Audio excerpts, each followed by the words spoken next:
Hello everyone! Assalamualaikum sa mga kapwa kong nagpa-fasting ngayon. So wala muna tayong cooking serye for today's video guys dahil meron kaming pupuntahan ni Mr.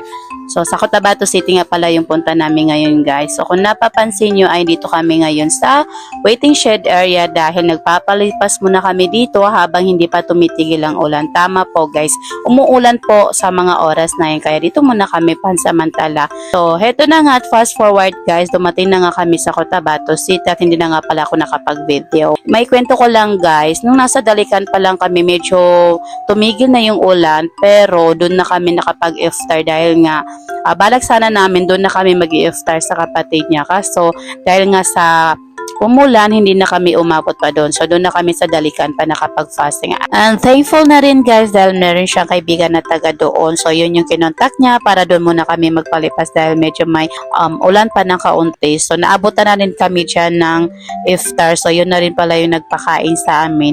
So, maraming salamat po sa kaibigan niya na nagmagandang loob po sa amin.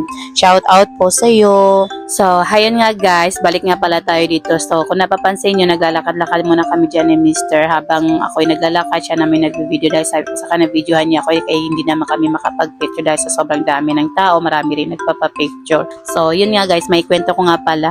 Nagkita-kita pala silang mag-anak na unexpected talaga na pagkikita-kita.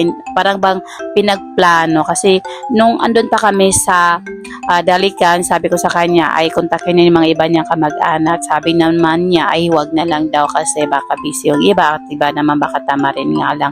So yun nga, hindi namin expect guys na magkikita-kita sila dito na magkakamag-anak. Fast forward, pagkatapos namin doon sa Ramadan Fair nila ay dito na naman kami dumiretso sa People's Palace na tinatawag nila. So hito nga pala yung sa loob ng palace, maraming mga stalls na kainan. So pwede kayong pumili or saan nyo gustong kumain.